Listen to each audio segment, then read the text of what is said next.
Bakit ba tila hindi natatapos ang mga digmaan sa mundo?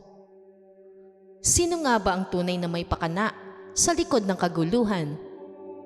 At ano ang koneksyon nito sa spiritual awakening ng sangkatauhan?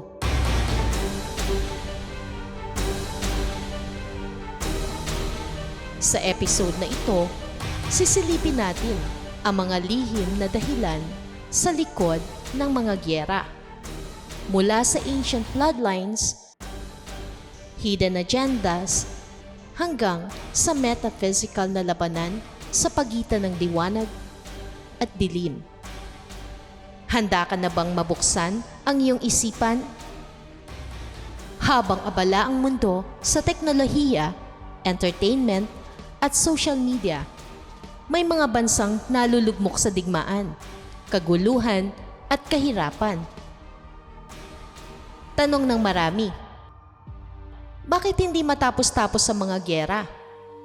Tao nga ba ang may pakana o may mas malalim na puwersa sa likod ng lahat ng ito? Susuriin natin ngayon ang misteryo ng digmaan at ang koneksyon nito sa ating collective spiritual journey.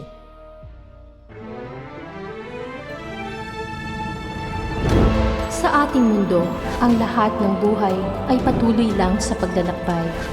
Iba't ibang karanasan man ang ating tinatahak, may hatid na aral sa ating tumatatak. Nagpapalago at nagpapaunlad ng ating spiritualidad. Tayo na't gumising sa kawalan. Tuklasin ang mahiwagang buwan.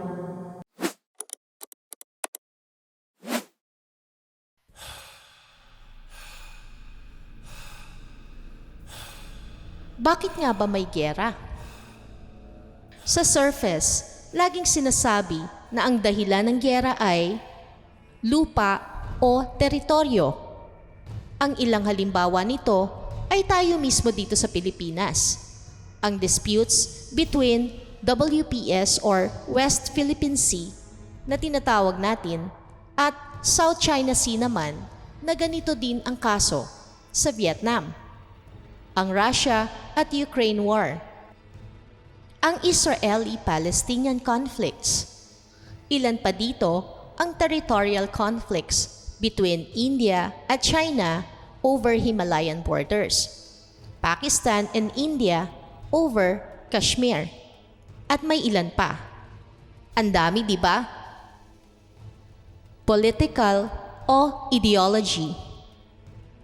Ang halimbawa dito ay ang US at South Korea na madalas nababanggit bilang mga bansa na nakikitaan ng mga mamamayan na may strong partisan conflicts.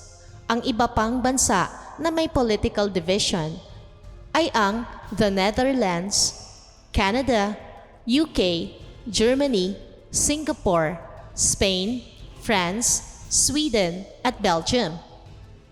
Ang mga regions naman na may ongoing conflicts related here ay Iraq, Syria, Yemen, Israel at Libya, na malaki ang epekto sa Middle East at North Africa. Ang global challenges ay naiimpluwensyahan din ng mga pagkilos ng kapangyarihan ng China at Russia na nagiging sanhi ng malaking impact sa pagkakaroon ng kaguluhan ng buong mundo. Mayroon ding mga underlying factors at katangian ng ideological conflicts. Ang mga ideolohiya ay nagbibigay ng mga katwiran para sa mga pampulitikang pakikibaka. At kapag hinamon, maaaring mag-escalate tungo sa destructive and adversarial conflicts na kadalasang tinitingnan bilang threats. Ang pagtaas na extremism, including far-right, white nationalist, and anti-Muslim ideology, na humahantong sa pagtaas ng pag-atake sa Western Europe at North America, na pinadadali ng online platforms para sa recruitment at propaganda. Next, religion o paniniwala. Ang ilan sa mga halimbawa nito ay Afghanistan North Korea, Somalia, at ang Israeli-Palestinian conflict. Ang mga conflicts na ito ay maaaring mag-manifest ng persecution, social hostilities, or even wars na may mga halimbawa kabilang ang krisis sa Rohingya sa Myanmar at mga tensyon sa pagitan ng mga Hindu at Muslim sa Timog Asya. Kasama din dito ang India and Pakistan na may mga religious conflict. Sa historical contemporary issues, involved dito ang various groups tulad ng Protestant Reformation, ang Catholic at Orthodox churches, at ang current tension sa pagitan ng Sunni at Shia Muslims. Ano nga ba ang root cause nito? Ang relihiyon ay maaaring maging factor sa conflicts dahil sa kawalan ng kakayahang umangkop ng mga dogma, potensyal para sa pagpapataw ng mga paniniwala sa iba o ginagamit bilang front para sa mga pampolitikang agenda. Next, resources gaya ng langis, tubig o minerals. Mga halimbawa nito, South China Sea, ang overlapping claims sa oil at gas reserves ng China, Malaysia, Philippines, Taiwan at Vietnam. East China Sea, dispute between China and Japan tungkol sa contested natural gas field na nagreresulta ng military actions. Caspian Sea at Persian Gulf, territorial disputes at kompetisyon sa langis at iba pa. Pero kung titingnan nating mas malalim, parang paulit-ulit na lang ang eksena. Iba't ibang mukha, pero pare-parehong script. Totoo nga bang natural lang sa tao ang gyera? O sinadya ba itong i-script para manatiling nasa ilalim ng sangkatauhan? Ang hidden controllers. Ayon sa ilang researchers, spiritual teachers at whistleblowers, may mga lihim na grupo raw na kumokontrol sa takbo ng mga pandaigdigang kaganapan. Tinatawag sila sa iba't ibang pangalan. Una, the Cabal or Deep State. Ito ay alleged secret network or secret society ng non-elected government officials, sometimes private sectors na nag-ooperate extra-legally to influence and enact government policy. Number 2, the elite or shadow government. Tinatawag din itong cryptocurrency, secret government, or invisible government. At pang number 4, archonic forces or dark entities. Ang archons ay rulers, each related to one of 7 planets. Pinipigilan nito ang souls na makawala sa material realm. Sila raw ang may hawak ng media, central banking, military-industrial complex, at sila ang nagpapasya kung kailan at saan magkakaroon ng kaguluhan.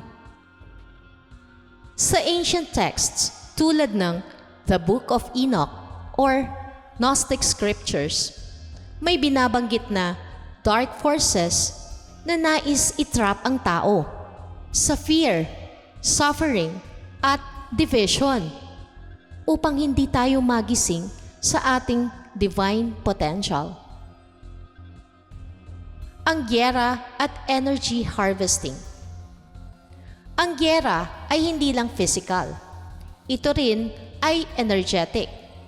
Kapag maraming tao ang nasa takot, galit, trahedya, lumilikha ito na mababang frequency o tinatawag na louche energy. Ayon sa ilang metaphysical sources, may mga non-physical beings na pinapakain sa low vibration ng mga tao at ginagamit nila ang mga war at trauma events para sa energetic feeding. Ganitong eksena rin ang nakikita natin sa mga pelikula gaya ng The Matrix, kung saan ang mga tao ay parang baterya ng isang invisible system. By the way, mayroon po akong topic tungkol dito sa The Matrix. Nakalagay ang link sa description box below. And moving on, repeating pattern ng gulo. Napapansin mo ba na tuwing may lumalawak na spiritual awakening, biglang may global conflict, bagong virus, economic collapse, o distraction? Coincidence ba ito? O sinasadya para i-divert tayo sa mas mataas na consciousness? Sa tuwing tumataas ang vibration ng collective, may mga puwersang gustong ibalik ang humanity sa fear-based reality. Gamit ang media, panic at gyera, bumababa ulit ang energy ng collective. Nakakalungkot, di ba? Ang laban ay spiritual. Ang tunay na laban ay hindi sa pagitan ng mga bansa, kundi sa pagitan ng awareness versus control, liwanag versus kadiliman, pag-ibig versus takot. Ang gyera ay manipis na belo para hindi makita ng tao ang kanyang kapangyarihan, na tayo ay creator beings na may kakayahang baguhin ang frequency ng mundo. Kaya't mahalaga ang mga light workers, empaths, true seekers, dahil sila ang nagpapalaganap ng inner peace, discernment, at unity consciousness. Baka nga, hindi natin kailangang manalo sa laban, kundi magtagumpay sa kalooban. Ang tunay na revolusyon ay ang paggising ng diwa. Kahit may kaguluhan sa paligid, nananatili kang matatag sa liwanag. Kinakailangan tayong tumahak paloob sa ating puso upang makita ang kapayapaan at katatagan sa ating kalooban. Ang pagmamahal ang susi sa lahat ng kaguluhan, at ito ang ating pinanghahawakan upang makalampas sa kadiliman na ating tinatahak sa paglalakbay dito sa mundo. Kung may bago kang natutunan ngayon, i-like mo ang video, i-share mo ito, at huwag kalimutang mag-subscribe dito sa ating mahiwagang buwan. I-comment mo rin, ano sa tingin mo ang pinakamalaking dahilan ng mga gyera sa ating mundo? Hanggang sa muli, patuloy na maglakad sa landas ng liwanag. Peace, love, and light. Thanks for watching.